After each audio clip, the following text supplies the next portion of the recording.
bedroom above the kitchen, where he perceived a light was still burning. He thought it was Phoebe, the maid, going to bed, and with no very gracious feelings toward her for having deprived him of his own night's rest, he was wishing that she might have a toothache or something else to keep her awake, when suddenly through the white window curtain he perceived a broad light in the room. It increased every moment, and he saw the figure of a female rush past it and attempt to open the window. The drawing of the curtain showed him that the room was on fire. A moment's thought, and he ran for the ladder by which he had ascended to the loft, and placed it against the window. The flames were less bright, and he could not see the female who had been at the window when he went for the ladder. He ascended quickly and burst open the casement. The smoke poured out in such volumes that it nearly suffocated him, but he went in, and as soon as he was inside he stumbled against the body of the person who had attempted to open the window, but who had fallen down senseless.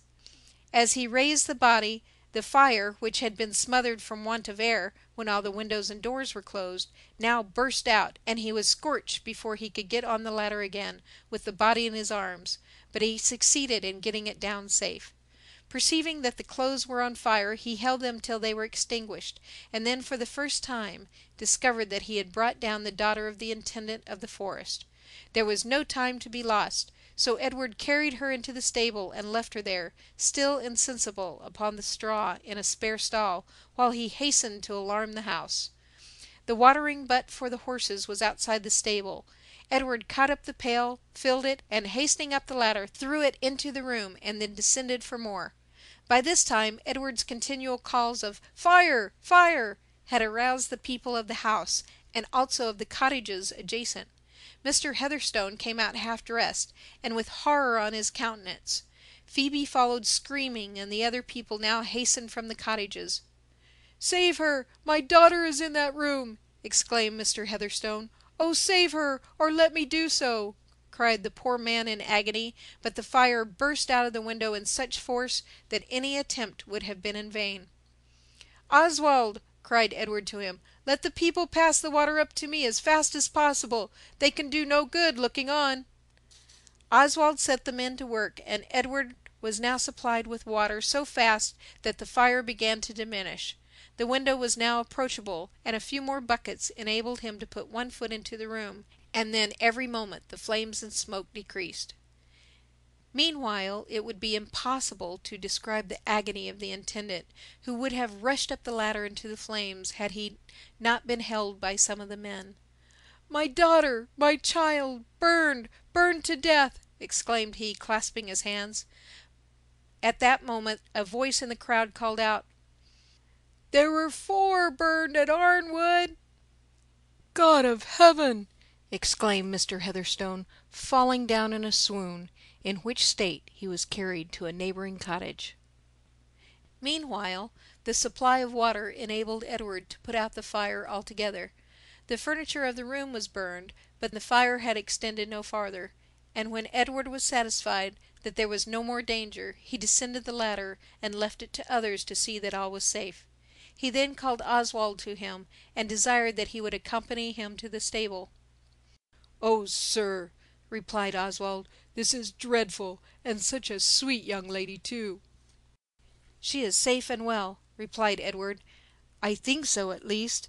I brought her down the ladder, and put her in the stable before I attempted to put out the fire. See, there she is. She has not recovered yet from her swoon. Bring some water. She breathes. Thank God. There, that will do, Oswald. She is recovering. Now let us cover her up in your cloak, and carry her to your cottage. We will recover her there."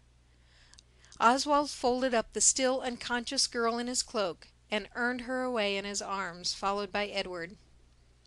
As soon as they arrived at the cottage, the inmates of which were all busy at the keeper's lodge, they put her on a bed, and very soon restored her to consciousness.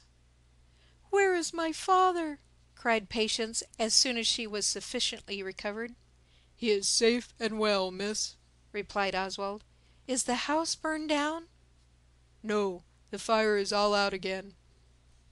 "Who saved me? Tell me." "Young Armitage, miss." "Who is he? Oh, I recollect now. But I must go to my father. Where is he?" "In the other cottage, miss." Patience attempted to stand, but found that she was too much exhausted, and she fell back again on the bed. "I can't stand," said she. "Bring my father to me." "I will, miss," replied Oswald. "Will you stay here, Edward?" "Yes," replied Edward. He went out of the cottage door and remained there while Oswald went to Mr. Heatherstone. Oswald found him sensible, but in deep distress, as may be imagined. "The fire is all out, sir," said Oswald. "I care not for that. My poor, poor child!" "Your child is safe, sir," replied Oswald. "Safe, did you say?"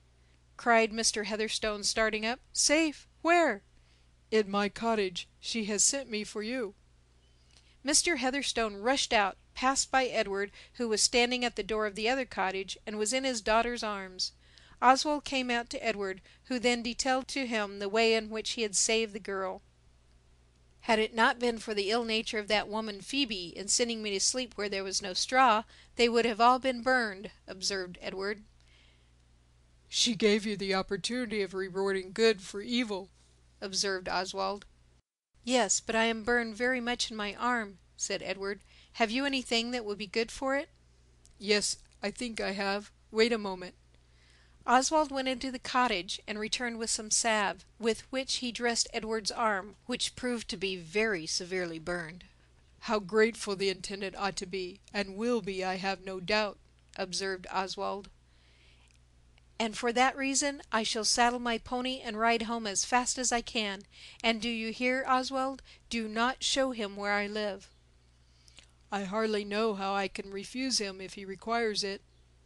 "But you must not. He will be offering me a situation in the forest, by way of showing his gratitude, and I will accept of none.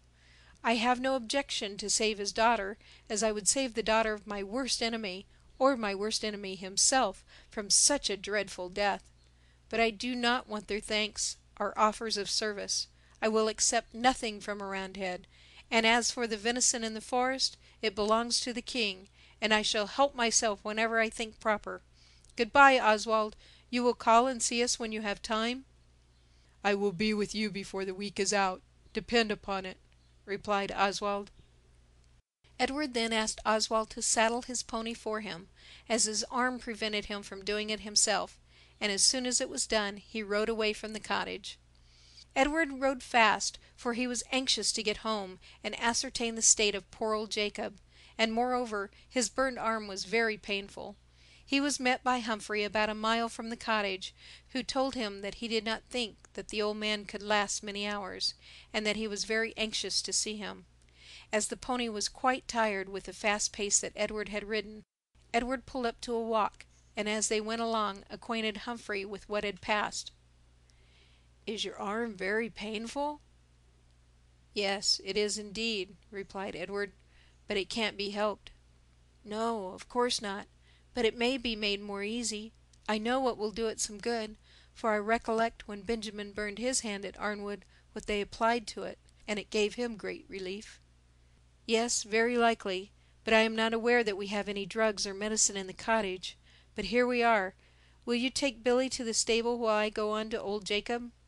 "Thank God that you have come, Edward," said the old forester, "for I was anxious to see you before I die, and something tells me that I have but a short time to remain here." "Why should you say so? Do you feel very ill?" "No, not ill, but I feel that I am sinking fast. Recollect that I am an old man, Edward." "Not so very old, Jacob. Oswald said that you were not more than 60 years old." "Oswald knows nothing about it. I am past 76, Edward. And you know, Edward, the Bible says that the days of man are 60 and 10, so that I am beyond the mark. And now, Edward, I have but few words to say. Be careful, if not for your own sake, at least for your little sister's. You are young, but you are strong and powerful above your years, and can better protect them than I could. I see darker days yet coming, but it is His will, and who shall doubt that there is right? I pray you not to make your birth and lineage known as yet. It can do no good, and it may do harm. And if you can be persuaded to live in the cottage, and to live on the farm which will now support you all.